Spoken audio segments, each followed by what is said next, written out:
Hello,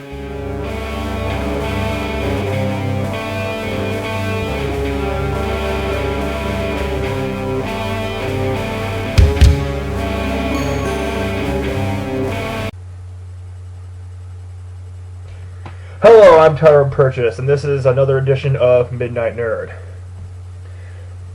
So starting off, I like to talk about some of the upcoming movies and movie projects that are coming out in 2011. The one I'm most excited about is Green Lantern. I'm a huge Green Lantern fan and have been since I was 11 years old. And I am so happy that they chose to do Hal rather than the others like Jon Stewart or Guy Gardner, who are great characters, but I just really think Hal should always be the lead in the Green Lantern story. He should always be the focus of the story. And I really liked the animated movie that DC Universe came out with, Green Lantern First Flight. It got trashed by a lot of fanboys for reasons I don't understand. I thought it was really stellar. They gave Hal a great personality.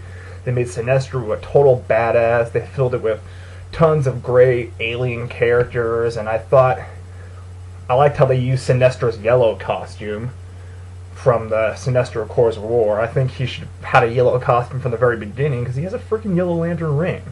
The blue thing he had going didn't make very much sense, and they had Michael Madsen from Reservoir Dogs playing Kilowog. I mean, that's pretty badass. I don't understand what people have against this.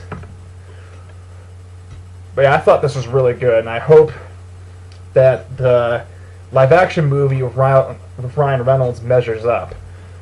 I've read some of the plot synopsis, and I'm not liking what I hear too much. I hear Sinestro is going to be in it, but the main villain's going to be Hector Hammond. That's like the one Green Lantern villain that I know absolutely nothing about, because I'm only 24, so by the time I started reading Green Lantern, Kyle Rayner had already taken the helm as Earth's last Green Lantern, and to read about Hal Jordan, I had to dig through the back issue bins. And I'm so glad Jeff Johns did Green Lantern Rebirth and put Hal back in his rightful spot. And although he did make the story a lot more confusing with the changing of Parallax from being, I guess in the 90s when Hal Jordan first became Parallax, you don't know why he became Parallax. He just absorbed the central battery and just kind of chose that name. And what they told us was he went completely psychotic and killed the whole Green Lantern Corps, but now the story has changed to Parallax was a ancient alien parasite that possessed him. We're hearing a lot about this Spider-Man reboot, and I think they found the new actor to play Peter Parker. I can't remember who it is. I don't know much about it, but I hear he's going to be back in high school and the story's going to start over, which I think is weird considering we just had a third movie. But I guess Spider-Man 3, at least I thought, was a pretty big crap fest. It had like 3 seconds of Venom and like all these villains that didn't connect with each other, and the story that just went in this direction and that direction, had stupid ass scenes with Peter Parker fucking dancing and walking around the streets of New York strutting. I mean, what's that? Come on. And I'm actually kind of looking forward to seeing a new person play Peter Parker, because while Tobey Maguire did a good job, still Peter Parker in the comics is not that awkward. I mean, Peter Parker is a nerd, he knows a lot about science, but he's still pretty handsome, and he's pretty smooth. I mean, he's not a complete mess like Tobey Maguire. And I see pictures for this new Captain America movie. It's called Captain America the First Avenger, but I'm not sure if they're concept images or concept art or actual images from the movie. And last time they made a Captain America movie, the son of J.D. Salinger played Captain America, and the movie bombed and failed miserably. But this one might be better. I hear it's going to be based in his heyday in World War II, which I like a lot. I think they should really just focus on this whole fictitious World War II story, like the original comic books from the 1940s. And I hear at the end of the movie he's going to be found frozen by Tony Stark, and that's going to lead into the Avengers. And another thing I hear, which I really like, is Edward Norton is not coming back to play the Hulk. I hear Scarlett Johansson is coming into the Avengers movie to play Black Widow. Yay, Scarlett Johansson! Now, I'm a huge Alan Moore fan. I want to be just like the guy. If I could grow a gnarly beard, I could. Or I would. And I'd wear, like, heavy-ass jewelry and just do magic and be this dark brooding dude if I could. Alan Moore is just the shit. And Tom Strong is a really good read. And pretty much anything in the America's Best Comics line is really worth reading. You notice that Tom Strong bears kind of a resemblance to Superman.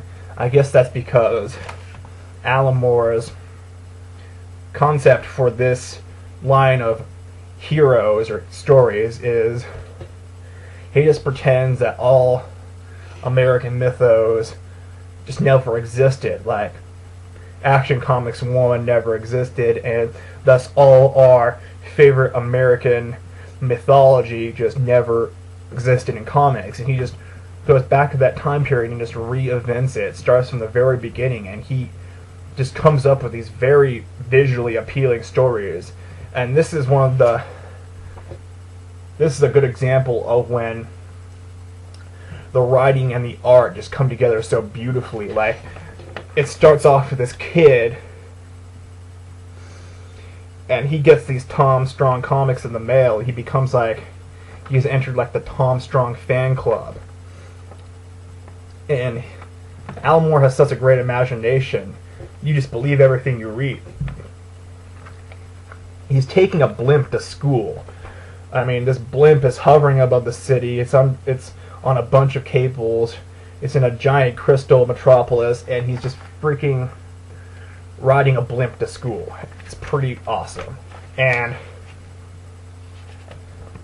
this kid just starts reading this comic and just starts imagining this whole story play out. And it's you get a very steampunk feel in this story. It's a classic story. Two genius scientists go away to a deserted island, build a robot, have a baby, and that baby grows up to be this super powerful being because they had him in some kind of chamber for a while that made him stronger. And I'm not going to say too much about the story because I want you to read it, I want you to enjoy it, but I haven't read a comic that's been as visually appealing as this. I mean, this kid is reading this comic on this blimp, and he's seeing this whole history of this guy unfold. And at the end, and while he's reading the story, there's these like blimp bandits that come on board the blimp and start trying to rob the blimp, and he doesn't notice this is even happening. So you're wondering, is this really happening, or is this kid just reading about it? And at the end, you kind of see Tom Strong, like from the waist down, and he says, "Welcome to the club, member 2059. Glad I could help you get to school on time." And he goes, "Holy sucks!" And you don't know if he was just imagining that whole scenario or did it really happen. And this is a pretty incredible story. You gotta pick this up. So now I'm digging into my much more shadier collection. Stuff that is not sold at my small town mom and pop comic shop. This is the shit that I have to go into the U District to get. Well, that's got a random stack here. This is the first thing I'm going to show. It's called Dildo, and I guess it's about dildos. I don't think I've even read this yet. Maybe I have, I just don't remember, because it probably didn't have any real story narrative to it. And they weren't kidding when they said this one was adult. I'm not even sure if I could show like the whole thing. Horny biker slut. Yeah. Oh yeah. I read this and I liked this. This had a good story to it. Diary of a Dominatrix. Ever wonder what the day-to-day life of a dominatrix is? Read this and you'll find out.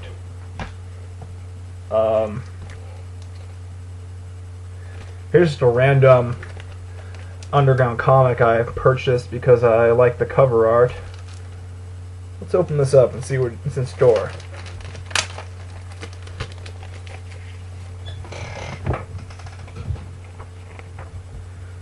I think that might be Crumb, I'm not sure. Oh, that definitely is. Oh yeah, I got this because it featured various Crumb stories and Crumb artwork. Here's a story he's telling. It's called Moments of Glory. And I guess this is a story about his first wife, Dana. I guess saying, stand on your tiptoes, Dana. Pretty impressive, huh? I guess Crumb is just really enamored by her thick calves. That's one of the things he's really into.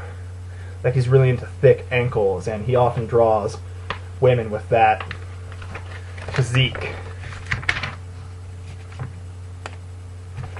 Oh, and here's something he talked about in the movie.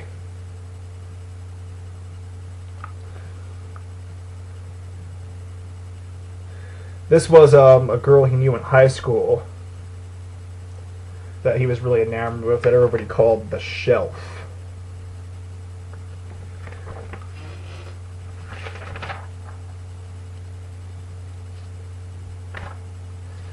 And a lot of Crumb's stories are the reason I feel such a strong kinship with Crumb is because he delves into the most painful, most agonizing facets of his youth, like the moments where he was just a teenager, just so horny and just so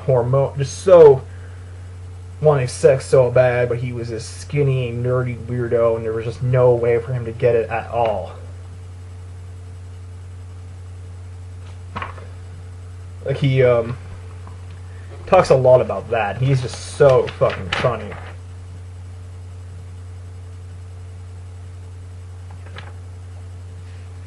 And I was thinking about getting a tattoo of this character, which is Devil Girl. It's also his wife, Eileen. I already got one tattoo of Rorschach, and now I've been wanting a Crumb tattoo for a long time.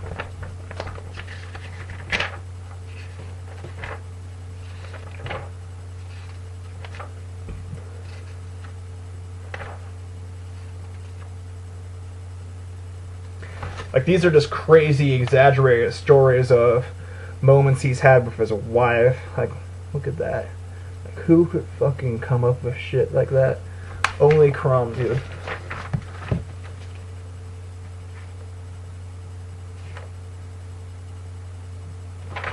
Yeah, dude. Like, some of these are just one-page excerpts, like...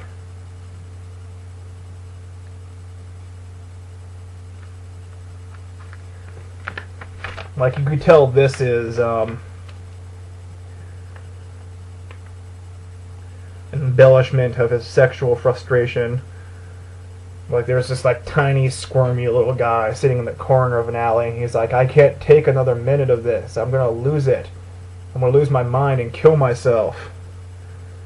Yeah, I don't think anybody personifies, like, what a comic book geek, like, feels on the inside like Crumb. And just, I think any comic book geek that feels insecure should read Crumb's work because they would really learn a lot from him. They definitely learn a lot about expressing your sexual frustration from Crumb. So yeah, I thought that was just a random underground comic, but I got way too into that there. So yeah, I'm on the 3rd episode of Midnight Nerd, and it's still a work in progress. It's not a success. It may get off the ground, who knows. I mean, that fucking Decomposed guy can do it. I mean, he knows hell about comics, I'll give him that. Man, his voice is fucking annoying, god damn it. But I like to get in touch with other Seattleites who are doing this sort of thing. Or I like to get in touch with various independent publishers around the Northwest, because I do have some artwork, some underground artwork I'd really like to get published sometime in the near future.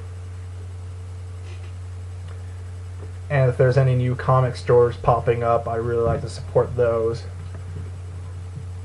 So yeah, just drop me a line if you are interested in what I'm interested in and think we could have some kind of kinship, some creative or social kinship. So hit me up if you feel that way.